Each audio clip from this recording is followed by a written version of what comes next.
Hello everyone, so welcome to the YouTube channel of YourPedia. I am Vineet Sharma, your mentor of mechanical engineering. So as you know, the Andhra Pradesh Factory Services has announced the vacancies for the Inspector of Factories here, okay, in which they have already provided the scheme as well as the paper pattern of this post, in which you can expect two papers here. The paper 1 is consisting of the general studies as well as the mental ability, okay, and if we talk about the paper 2, in which we have to cover up about the industrial engineering here, okay, or you can say safety and health and environment here. Which is consisting of 150 questions which we have to solve in 150 marks, 150 minutes here, okay. Now in this particular video I am going to discuss one important, very important topic here related to the second paper, okay, which is a system reliability. So you are going to see that whenever you are going for this particular for I can say for any industrial job, that is a very important term here, reliability here. Why? Because it is linked with the life cycle of the system or any component which we are using in the machines or which we are using in our day-to-day life, okay. So before starting this particular video, let me provide you some information first. We have already started the module of this particular post here, so you can join us here. The live classes will be conducted there, okay, and all the classes are going to be conducted and they are going to discuss all the important portion here, okay. Now just see in this particular topic what we have to cover. So first of all we have to cover about the reliability. We have to see about the failure rate, bathtub curve, mean time between the failure, mean time to failure, okay, or I can say mean time to repair. These are the certain terms which we must know in this particular topic here. Now the question arises that what is the meaning of reliability and why the reliability matters in the industries here. So if I have to define the reliability first, what is the meaning of reliability? Reliability is defined as a probability, okay. It is basically a probability of a system or any component which tell us that a system is capable of performing its intended functions here, okay, over a period of time without any failure. So you can see why the reliability is mattering here, because it helps us to take up better decisions here, okay. Why? How it is helping us to take the better decision? So you can see first of all, every machines which we are using in the industry requires some maintenance here, okay. So it is basically used for, I can say it basically help us to prepare or to do the better planning for the conditional based monitoring here, for the conditional based maintenance or conditional based monitoring here.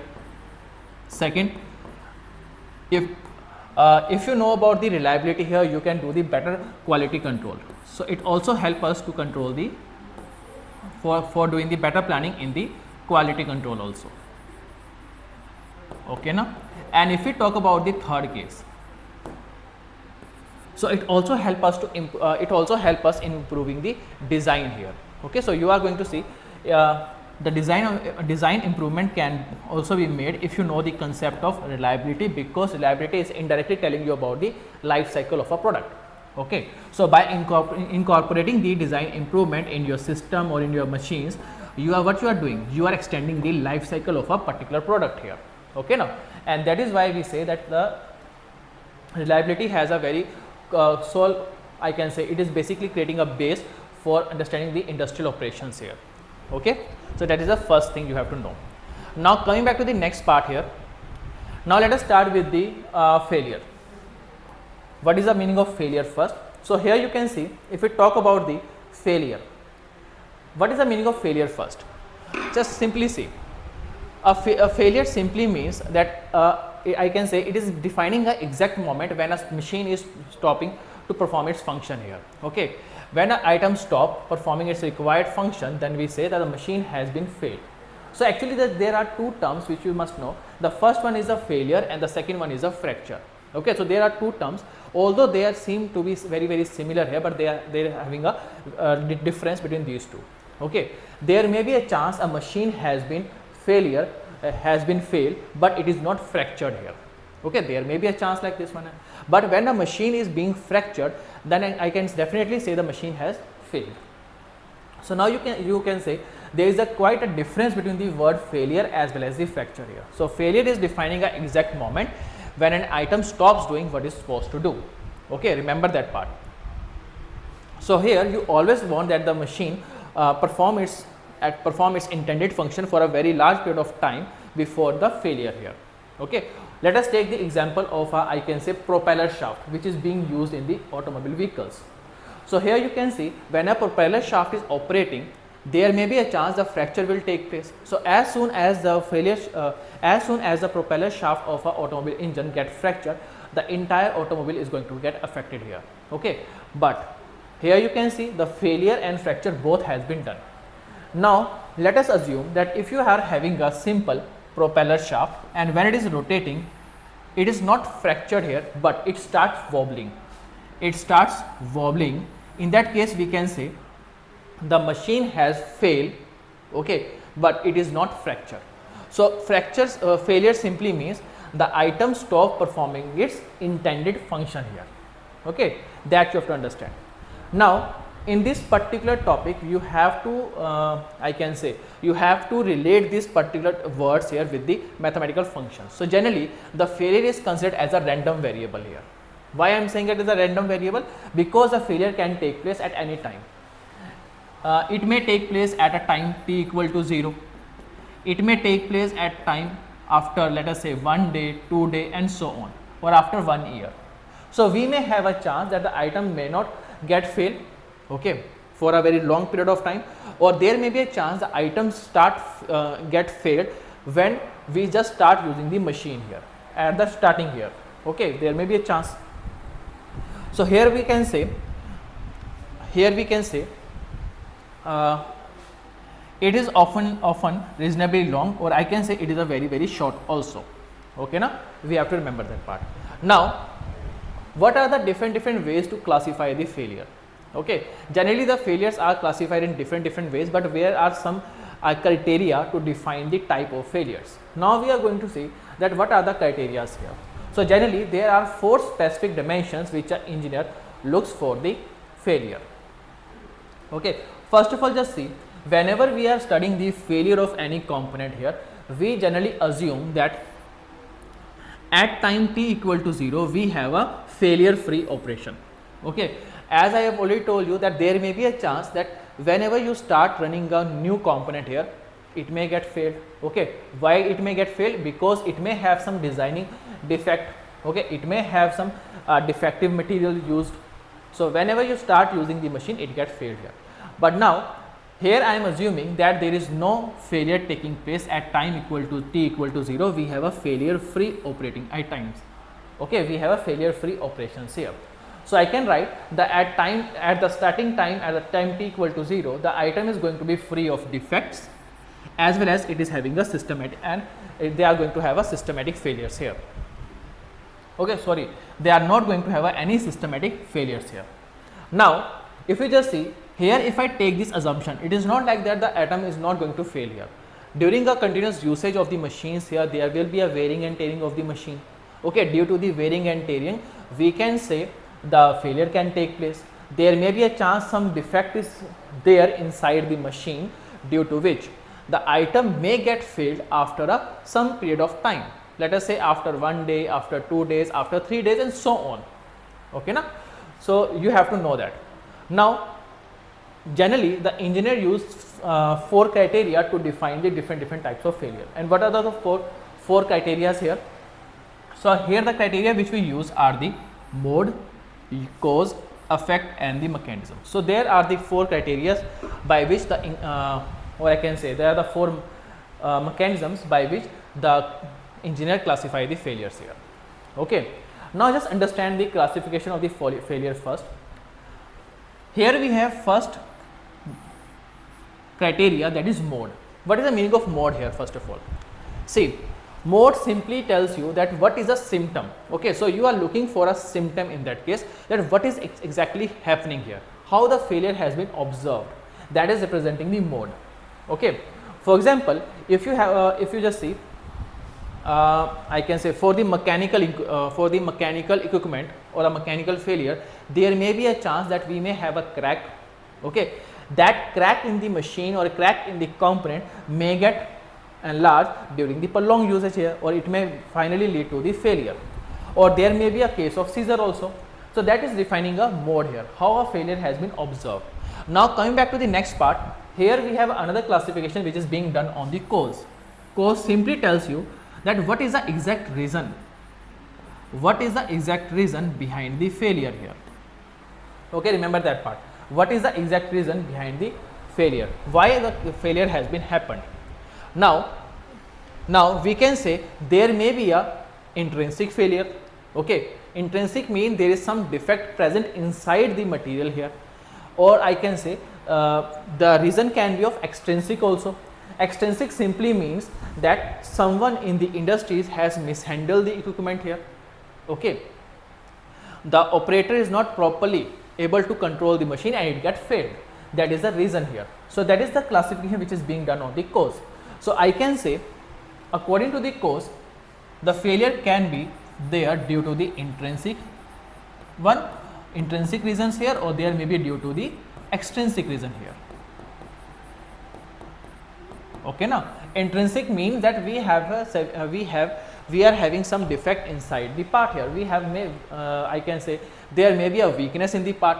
But if we talk about the extrinsic here, extrinsic simply means that someone is mishandling the component, or someone is mishandling the machines here. Okay, so that can be an extrinsic reason. Now the third way is the effect here. What is the effect here? Now what is the meaning of effect? Effect simply means the mechanism. Effect simply means, I can say, the impact. How it hurts the entire system is representing the effect of a failure. There may be a chance. For example, I have given you example of a propeller shaft. Let us say if a propeller shaft get failed due to the wobbling effect or due to the fracture. In that case, what is going to happen? The entire automobile engine is not going to operate here. Okay. Now let us suppose if there is a failure of a cooling system in the automobile engine, then what will happen? There may be a chance that you can run engine for a short period of time. Okay, but after some time you cannot run it. Okay, why? Because the heat generation has been there for the too much time here. Okay, so we have to remove the heat generated inside the engine. So effect is representing that how it is impacting the system here. So I can say effect talk about the impact. It talks about the impact on the overall system here. Okay, now that is very, very important for you. Now coming back to the last part, here we talk about the mechanism. What are the physical reactions, or what are the chemical reactions taking place during the failure inside the system here? So it tells you that what are the physical phenomena, how the failure is proceeding continuously here. Do we have any physical reactions, or do we have any chemical reactions that has been led to the failure here? Or I can say there may be a chance of corrosion. Okay, there may be a chance of corrosion inside the components here. There may be a chance of fatigue. Okay, so that is a classification which is being done on the basis of mechanisms here. Okay, so these are the 4 key words on the basis of which engineers generally look at the failure. Okay, that is mode, cause, effect and mechanism here. Now coming back to the next part, here we have already discussed all of this part. The mode is basically representing you what? It is representing the system here. It is representing a simple local defect by which a failure may get observed here. Okay, now but if we talk about a cause, there may be a 2 type of reasons here. It can be intrinsic or it can be extrinsic here. Intrinsic can be due to the weakness inside the material. When we talk about the extrinsic, it is due to the someone has mishandling the machine here. Okay, that can be the extrinsic reason. So we have already seen all of those things, mode as well as the cause here. Now coming back to the next part, if you just see, here we also have a effect and mechanism. Now here you can see how it is affecting the entire assembly here. So it is generally different if we consider on the item itself or at a higher level. If you just see, some failure is going to affect the entire industry operations here, but some amount of failures are going to impact only 1 or 2 operations of the industrial processes here. Okay, now so it is having a different impact.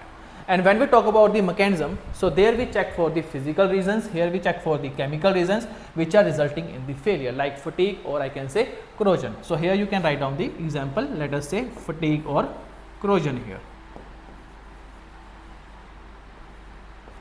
Fatigue or corrosion here. Now, so these are the general ways by which we classify the failures. Now, What are the common types of the failures here? So here generally we have two types of failure. The first one is the sudden failure, in which we don't get any indicators here. Okay, then we have a degradation type of failure, in which we have a gradually wearing out of the components here, or due to the failure which are taking place due to the wearing and tearing. So I can say, if you just see, the sudden failures are not good for you. Why? Because in that case we don't get any indication that when the machine is going to fail. It happens instantly with no warning signs. But if we talk about the degradation, in that case the gradually wearing out of the material is taking place. Okay, so we may have an indicator, such as we may have a formation of cracks here, or you can observe that how the cracks are growing continuously.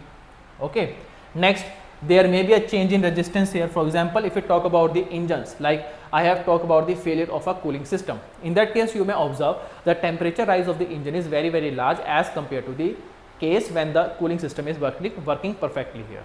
Okay, now, so in the case of a degradation, you can control all the degradation indicators here with the help of a condition based maintenance here. So we have a proper sensor involved in the, I can say, machines to find out that whether the machine require the proper maintenance. Next, or there are some random failures which are always going to be there due to the human errors, and you cannot avoid that. Now the next part is, okay, now just see, here in the reliability chapter, there is a very important term which is known as the failure rate. Failure rate tells you that at what rate the failures are happening inside the system here. Okay, so it is a very, very important, or I can say crucial word in the reliability analysis here. So here you can see, now what I am going to do, I am going to relate this theoretical concept with the mathematical functions here.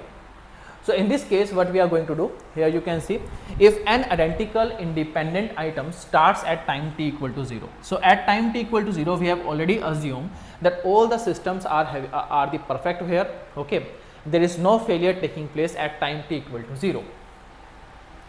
Now a subset V, which is a function of time, remains operational here. So now you are going to observe that when we have a time t equal to 0, at that point of time n number of items are working perfectly here. Okay, so as soon as the time proceeds continuously, some amount of the components are going to get failed due to the wearing and tearing, or due to some internal defect which has been present inside the system. So here you can see the subset which we have taken, Vt, is going to be a right continuous decreasing step functions here. Okay, even though it is a variable function, so but we are assuming that it is having a form of continuous decreasing step function. What is the meaning of continuous decreasing step functions here? After a certain interval of time, we are having a constant failure rate here. Okay, that means a constant amount of materials or a constant amount of system or a processes are going to get fail in a certain period of time. Okay, for example, in if the failure rate I am giving you, it is equal to 5 items per hour, and if there are total 100 items, so here you can see, out of the 100 items at time t equal to 0, all the 100 items are in the working condition. But as the time proceeds, continuously after 1 hour, 5 items are continuously failing here. Okay, now, so here we can observe that for time t1, all the n components are operational, but after time t1, you can see some amount of items get failed. Okay, some amount of item get failed. So here the remaining number of components which are operational are n minus 1. So here I can say, after time t1, how much component has been failed? 1 component has been failed here. And similarly, after time t2, again you can see the number of operational equipments are n minus 2. Again 1 item has been failed. So you can see the failure which has been there in the machine, or I can say which are failure which are there in the process, it is equal to 1 unit per hour or per unit time here. Now here what do we do? Here we study one important curve which is known as the bathtub curve. So bathtub curve is basically a particular shape of this particular graph here. It tells us that how the failure rate is varying with respect to the time. If you just see why this graph is known as the bathtub curve, because this is having a shape similar to the bathtub here. Okay, now, Now just understand in this way. If you have a particular process, or if you have a particular industry, there are a lot of machines and a lot of systems which are continuously working here. Okay, and it is not like that each of the machines are having the constant life or same life here. Okay, so here you can see at time t equal to 0, first of all, at time t equal to 0, we may have a higher failure rate. But why we are having a higher failure rate? Because in a number of machines, in a number of systems, there may be a chance that we may have some component which are having some defect, which are having some defect during the designing stage or during the manufacturing stage here. So as soon as you start using those components, it may get fail at the starting period. Okay now. So here at time t equal to 0, all those components are going to get failed which are having some internal defect here. Okay, which are there during the manufacturing stages. So now as the time proceeds, what happens? Slowly the failure rate keeps on decreasing here. Why the failure rate now are they decreasing here? Because in the starting phase, all those items which are having an internal defect will get failed here. So as soon as the machine keeps on running, okay, you are going to get that the failure rate is slowly decreasing here. Okay, now the system is getting more stable. Okay, now after a prolonged period of time, you are going to see there may be a chance there may be a time when we are getting the constant failure, or there may be a chance that we are going to have a random failure. Now why we are having a constant or random failure? Because due to some external reasons here. Okay, due to the act of God here, due to the environmental conditions here. Now I am not talking about the failure which are taking place due to the wearing and tearing, because if you just see, any machines is having a certain life here. Okay, and that life is going to be attained after a long period of usage here. So as soon as you are using the machine, you can see at the end, when the machine has operated for very long period of time, at that point of time, all the components which have been wear out, okay, they are going to get failed here. So at the end, we are going to again see a very increasing failure rate. So why the failure rate is being increased here? Because in that case, all the machines which are used for a very prolonged period of time, at that point of time we can say due to the wearing and tearing, the machine's components are getting failed here, and we are seeing again an increasing failure rate. So in the bathtub curve, you have to remember that we have different phases. The first, we are having a decreasing failure rate. Why we are having a decreasing failure rate? Because at the starting we are having the early infant mortality failure here. Okay, then in the constant failure rate, you are going to observe that the failure rate is almost constant, it is not varying here. Okay, why it is not varying? Because the machine's component are continuously working for their intended period of time, and the amount of failure rate which are there, it is due to the random errors. Maybe some I can say operator is not properly handling the machines. There may be some due to some environmental conditions here. Okay, like this one. And in the end, you are going to see that the wear out failures are going to be occur. Why we are having a wear out failure? Because now the machine has been run for a very long period of time. That's why we are observing the high failure rate at the end, and we are having the increasing failure rate. So always remember that whenever we are covering the bathtub curve, in that case, the three regions here, okay, and how the failure rates are varying here, and what are the reasons here. So you have to remember all of those things. Understand? So here you can see, let us say now you want to fix all the you want to reduce the failure rate during the different stages here. First of all, if we talk about the decreasing failure rate, now what is happening in the decreasing failure rate? The failure rate is taking place due to the presence of the internal defect, okay, which has been there in the manufacturing industry. So that means we have to do the better quality control here. We have to perform this stress testing to control the failure rate in the starting region here. But if we talk about the constant failure rate, what we have to do in this particular case here? In the case of a constant failure rate, there the failures are taking place due to the mishandling, or I can say the failure is taking place due to the environmental conditions here. So we may say we have to make the system, we have to design the system in such a way that the extra strength is being reserved here, okay now, or any backup parts which must be present in this particular phase here. And in the last case, if you just see the wear out phase here, in that case you cannot do anything because every part is going to get wear out. So in this case, what we have to do, we must have a replacements of the components. Okay. So interchangeable part must be present to us, so that we can replace the component as early as possible, as soon as the wearing of the failure of the material, the failure of the body take place here. Okay. So past part must be replaced before the system retired here. Okay. Remember this condition. Now, so here you can see, so in the starting we have a burn-in phase, okay, in which in the burn-in phase we have observed that we have a decreasing failure rate here. Okay. What are the possible causes which we can find out in the burn-in phase here?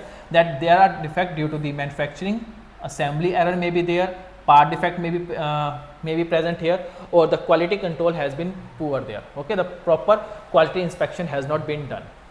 So how to improve the failure rate in that case? So we have to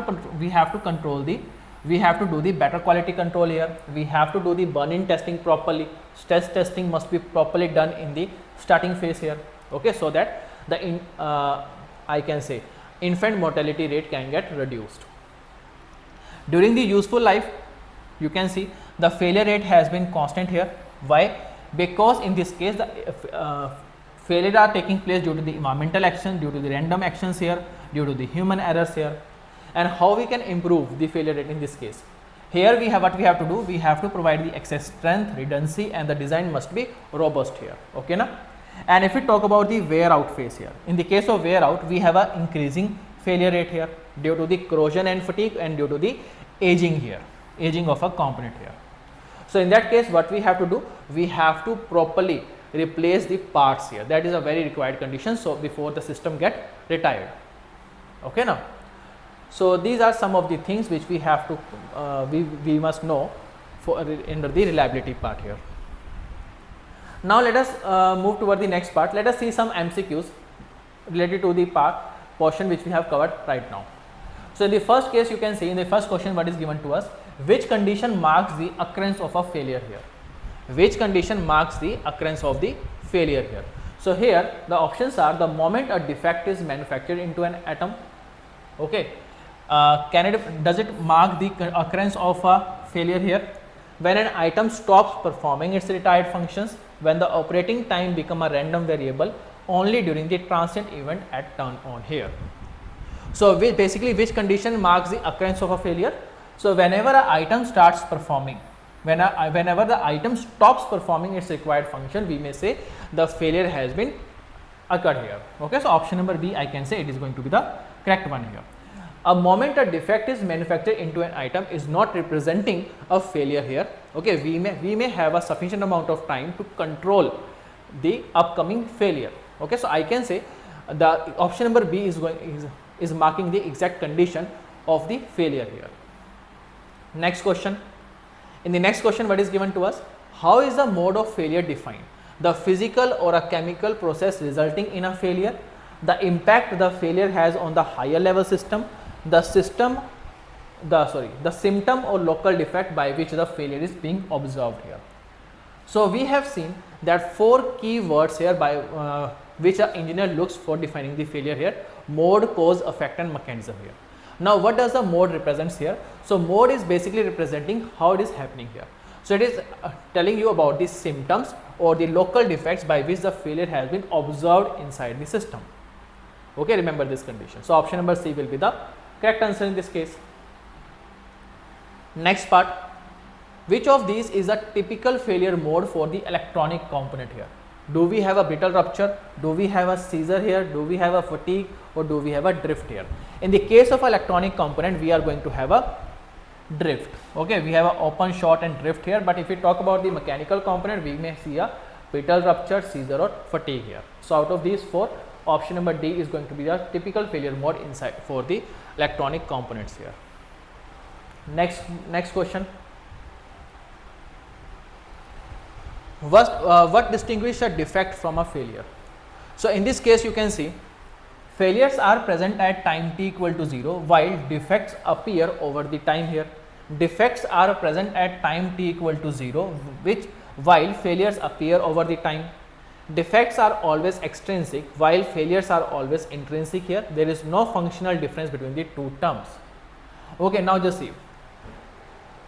The defect may be a reason here by which a failure can take place. So you can see there may be a chance an internal defect is being present inside the system, okay, and due to this defect, even though it is not failing a material at time t equal to 0, but there may be a chance after a prolonged usage of a material or a machine, okay, that defect is basically leading to the final failure of a component. So I can say in this case the defects are present at time t equal to 0, but the failure may appear over the times here. The failure may take place at time t equal to 0. The failure may take place at time t equal to, I can say, 1 minute, 2 minutes, or 1 day, 2 days, and so on. Okay, the failure is going to appear over a period of time here. Next part. What term is used to describe the sudden and complete failure that provide no period indicators?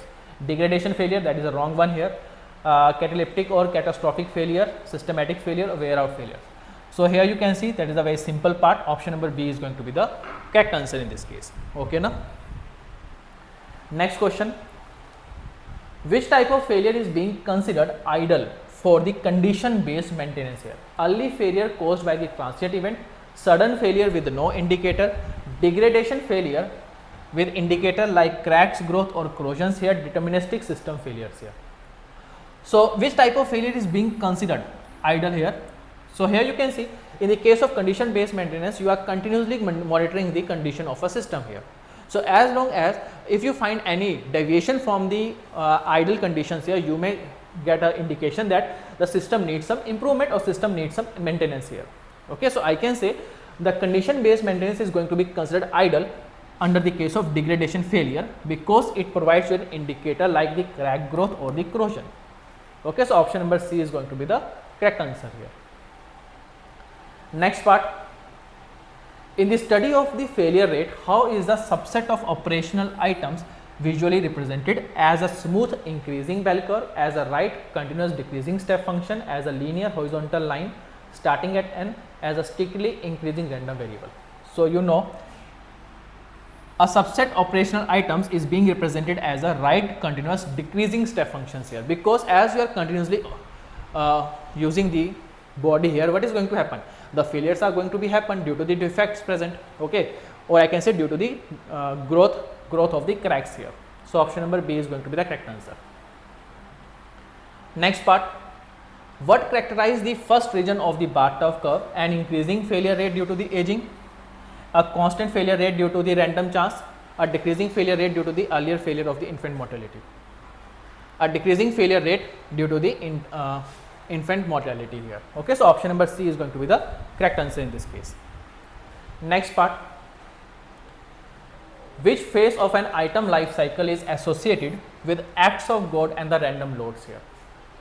Burn in, useful life, wear out, or t equal to 0 initial state here. So here you can see act of God or the environmental reasons here or random loads here, it occurs in the useful life of the system here. Okay, now that is why we are having a constant failure rate during this period.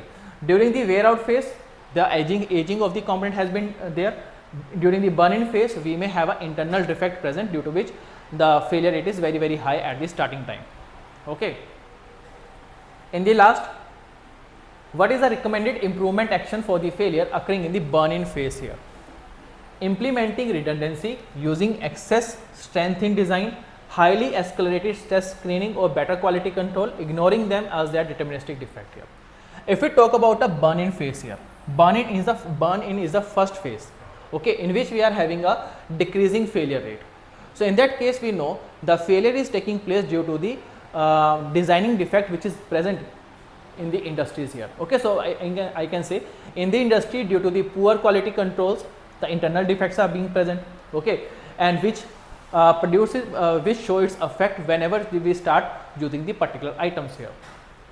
So we have to perform the highly accelerated stress screening, or we have to perform the better quality controls in order to ensure that the failure rate does not take place in the burn-in phase. Okay, na? So these are some of the questions related to this particular part here.